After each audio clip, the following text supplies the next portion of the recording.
Nahuli na ang isang lalaking wanted dahil sa kasong panggagahasa sa menor de edad na anak ng dati niyang live-in partner.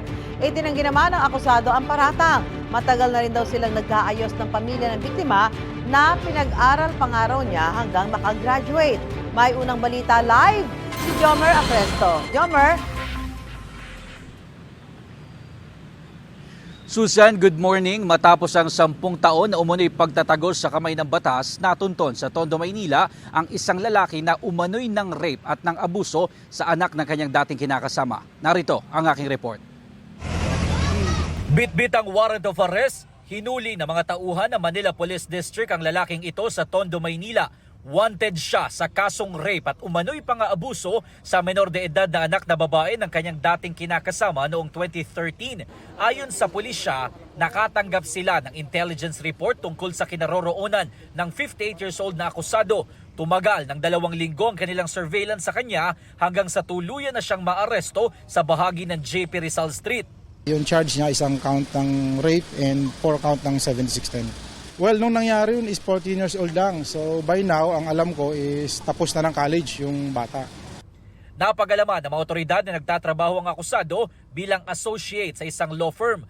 Base sa pahayag ng lalaki, hindi siya nagtago at matagal na silang nagkaayos ng pamilya ng biktima. Siya rin daw ang nagsustento sa biktima at sa kapatid nito hanggang sa makagraduate sila ng kolehiyo. Kaya nagulat nga ako, paano? All of a sudden may warrant. Yung mga supposed to be biktima, walang interes. Nag-usap kami, nagkapatawaran kami, at alam namin yung katotohanan na walang ganong rape. Ito lang ako, hindi naman ako nagtatago eh. For the past 10 years, narito ako.